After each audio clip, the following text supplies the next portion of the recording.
આજે નારદ મુનિએ સંકલ્પ કર્યો, તદાનાહમ હરેરદાસો લોકે ત્વામ ન પ્રવર્તયેત.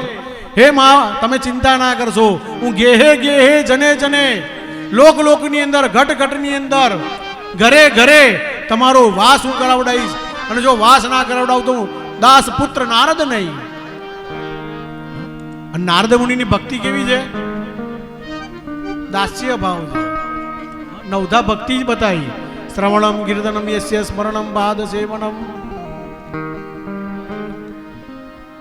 આપણે બધા જે પૂજા ઘરે કરીએ છીએ અર્ચનમ છે. અને એક છેલ્લી ભક્તિ છે આત્મનિવેદનમ. હમણાં આપણે બધાએ હાથ ઊંચા કરીને શું કર્યું? રાધે રાધે. એમ આપણા હિન્દુસ્તાનનો એક લો છે કે તમે કોઈનું મર્ડર કર્યું હોય ને, પણ જો તમે સરકાર સામે હાજર થઈ જાઓ અને એવું કહો કે આઈ એમ સરેન્ડર, હું તમારા અંડરમાં જો મારાથી કરેલી ભૂલ હું સ્વીકારું છું, તો તમને ફાંસીની પણ સજા થાય નહીં. તો તમે ગમે તેવા પાપ કરેલા હોય અને બાકે બિહારી સામે જે હાથ ફેલાવી કહી દો કે રાધે રાધે, હું બહુ પાપી છું પરમાત્મા, જેવો છું એવો તારો છું. આટલું તમે જ્યારે હૃદયના ભાવથી મુક્ત મને ખુલ્લા મને જ્યારે તમે બોલી જાઓ ને, તો પરમાત્મા તમારી ઉપર કારણ કે ભગવાન કયા ગુણ ઉપર રીઝી જાય છે ને એ આપણને ખબર છે. આ પૂતના મારવા આવેલી પણ એની પર પ્રસન્ન થઈ ગયા કે ગમે તેવું કામ હતું પણ એને મારી માં જેવું કામ કર્યું છે, તો ભગવાન પ્રસન્ન થઈ ગયા. મોક્ષ આપી દીધો, વૈકુંઠ આપી દીધો. એટલે ભગવાન કયા આપણા ગુણ ઉપર રીઝી જશે ને આપણને ખબર છે નહીં. અત્યારે આપણે જે ભક્તિ કરી રહ્યા છીએ એ શ્રવણ ભક્તિ છે. હવે આ જ વસ્તુ હમણાં થોડી વાર હમણાં પેલું કહ્યું હતું, કયો રૂપાડો હતો એ હમણાં કર્યું છે, કીર્તન ભક્તિ છે. હા, અને જ્યારે ભગવાનને સરેન્ડર થઈ જઈએ, બસ ભગવાન મારું તોય તું અને તારું તોય તું, એ આત્મનિવેદન ભક્તિ છે. નારદ મુનિની ભક્તિ કેવી છે? દાસ્ય ભાવ. હનુમાનજીની ભક્તિ કેવી છે? દાસ ભાવ, દાસ ભક્તિ છે. બેસે કેવી રીતે? એક પગે ઉભા જ, જેવા રામ બોલે હનુમાન તરત ઉભા, જી પ્રભુ. હા, આ દાસ ભાવ છે. ભક્તિ 9 પ્રકારની છે. 9 માંથી ગમે તે એક સિલેક્ટ કરો. આપણને તમે વિચાર કરો કે આપણને કેટલા બધા રસ્તાઓ આપેલા છે. જો તમને આ નહીં ભાવે તો આ કરો, આવું ભાવે તો આવું કરો. કેટલા બધા રસ્તા આપેલા છે ભક્તિ માટેના. આજે વેદમૂર્તિ નારદજીએ સંકલ્પ કર્યો. સંકલ્પ કરી જઈ અને જ્ઞાન અને વૈરાગ્યને જગાડવા લાગ્યા. વેદ વેદાંત ઘોષેશ્ચ ગીતા પાઠે મુહુર્મુહુ બોધ્યમાનો તદા તેન કથમ ચિંતિતાયો બલાત. અરે જ્ઞાન વૈરાગ્યમ, જાગો જાગો જાગો. જ્ઞાન વૈરાગ્ય જાગ્યા પણ તરત જ પાછા બેભાન થઈ ગયા. નારદ મુનિ વિચાર કરવા લાગ્યા. હેવીમાં હેવી ડોઝ આપવામાં આવેલો જ હતો. હા, વેદ વેદાંત ગીતા પાઠેર મુહુર્મુહુ, ગીતા રૂપી જ્ઞાન મેં વારંવાર સંભળાયું, છતાં પણ અમને કઈ અસર થતી. આપણે પેલો કોરોના વખતે આવ્યો ને બુસ્ટર ડોઝ, હા, બુસ્ટર ડોઝ કરતા પાવરફુલ ડોઝ આપી દીધા નારદ મુનિએ, છતાં પણ જ્ઞાન વૈરાગ્ય જાગ્યા નહીં. નારદ મુનિ વિચાર કરવા લાગે કે આ શું થશે, કેવી રીતના થશે. આકાશવાણી થઈ, હે નારદ મુનિ તમે ચિંતા કરશો નહીં, તમે સત્કર્મ કરો. તો જ્ઞાન વૈરાગ્ય વિચાર કરવા લાગે. અત્યાર સુધી કર્યું એ સત્કર્મ નહીં. આ વેદના પાઠ કર્યા, વેદાંતના પાઠ કર્યા, ગીતાના પાઠ કર્યા, અને સત્કર્મ ના કહેવાય? તો કે તમને સાધુ બતાવશે. અનેકો સાધુ સંતો મહાત્માઓ વિદ્વાનો પાસે ગયા પણ કોઈ સત્કર્મનો રસ્તો ના બતાવી શક્યા. એટલે ફરતો ફરતો આજે હું વિશાલા એટલે કે આ બદ્રી ધામની અંદર હું આવ્યો છું અને ત્યાં આગળ તમારા દર્શન થયા. બસ મારું દુઃખ આ છે એટલે મારું મોઢું ગુજરાતી ભાષામાં શું કે ઉતરી ગયેલી એટલે છે. હા, અરે આટલું સાંભળતા સનક સનંદન સનાતન સનાતન ચાર કુમારો વિચાર કરવા લાગ્યા. ઓહો, આટલું નાનું ટેન્શન ને આટલી બધી ચિંતા. અરે ભાઈ, વેદ સંભળાયા છે, વેદાંત સંભળાયા છે, અને છતાં પણ તમે એમ કહો છો અરે આ તો તરત સોલ્યુશન થઈ જાય, તમે ચિંતા ના કરશો.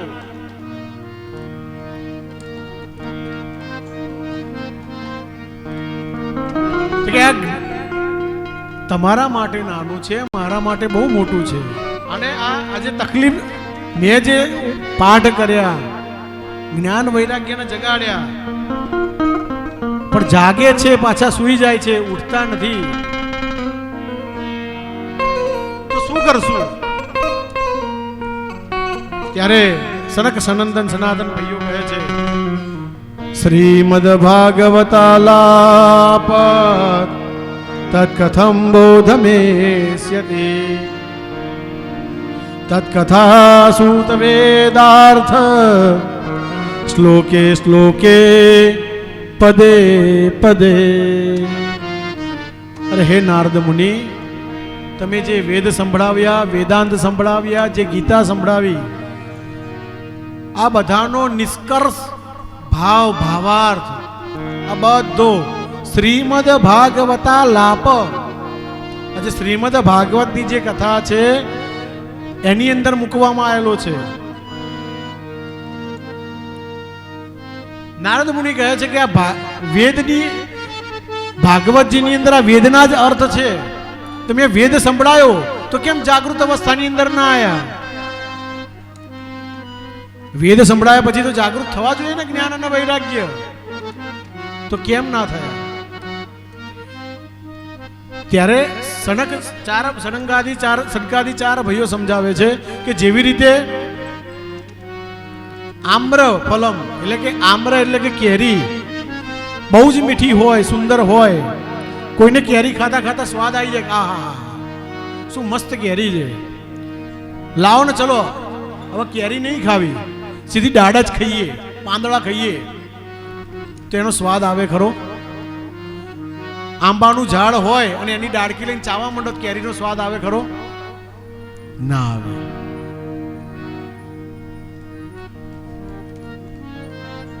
તો શેરડીના રસમાંથી જ બને સાકર.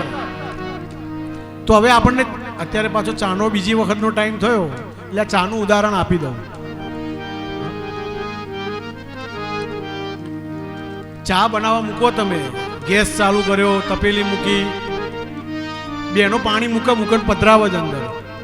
હા, થોડું પાણી પધરાઈએ, દૂધ પધરાઈએ, ચાય પત્તી નાખીએ, પણ ખાંડ પધરાવાનો વાળો આવે ને આમ વિચારીએ કે લાઈને ભાઈ શેરડીના રસમાંથી જ ખાંડ બનેલી છે, શેરડીનો રસ જ પધરાઈએ તો ચા થાય ખરી? જે ગુણધર્મ ખાંડનો છે ભલે બનેલી હોય શેરડીના રસમાંથી, પણ ચા બની શકતી નથી. એમ આપણે હમણાં અહીંયા ભગવાનની સામે દીપદાન ને આવું બધું થશે તો વિચાર કરીએ કે લાવો ને દૂધમાંથી જ ઘી બનેલું છે તો કોટી મથામણો શું કામ કરીએ? લાવો 200 ગ્રામ દૂધ મંગાવી લઈને એમાંથી દીવા કરીએ તો એ દૂધમાંથી દીવા થશે? ના થાય. એમ વેદનો ભાવ, અર્થ, નિષ્કર્ષ, મહત્વ, સાંખ્યદીતા એની જે બધી છે નિષ્કર્ષ એ બધું ભાગવતજીની અંદર છે. એમ કેરી ખાવાની આનંદથી જે આપણને તૃપ્તિ થાય, અહેસાસ આનંદનો થાય, એમ ભાગવતજીને સાંભળવાથી તમારા કરેલા દૈહિક, દૈવિક, ભૌતિક તાપ બધા સમન થઈ જાય. માટે ભાગવતજીનો આશરો લેવાનો. નારદ મુનિ આનંદમાં આવી ગયા કે વાહ ભાઈ વાહ, આવું બધું તો તમારા સંપર્કમાં આવવાથી, તમારા દર્શન કરવાથી, સાધુ સંતોના દર્શન કરવાથી જ આ બધું શક્ય થાય. પણ એ દર્શન પણ આપણે સાધુ સંતોના ક્યારે થાય? ભાગ્યોદયેન બહુજન મસત જન્મ સમર્જિતેન સત્સંગમંચ લભતે પુરુષો યદા વૈ અજ્ઞાન હેતુ કૃતમો હમદાંધકારમ નાશમ વિધાય હિ તતો દયતે વિવેક. જ્યારે ભાગ્યોદય આપણો થાય ત્યારે સાધુ સંત મહાત્માના ગુરુના દર્શન થાય અને ત્યારે જ આવી રીતના આપણે બધા ભેગા થઈ શકીએ અને ત્યારે સત્સંગ કરી શકીએ. તમે ભજન એકલા કરી શકો, પણ કીર્તન કરવું હોય તો બોલવા વાળો જોઈએ, ઝીલવા વાળો જોઈએ, તાલી પાડવા વાળો પણ જોઈએ. હવે તમે એક જ વસ્તુ તમે ત્રણે કરી શકો. કેસરીયો રંગ તને લાગ્યો લ્યા ગરબા, એ પાછા તમે જ ઝીલો. કેસરીયો રંગ તને લાગ્યો લા ગરબા કરી શકો?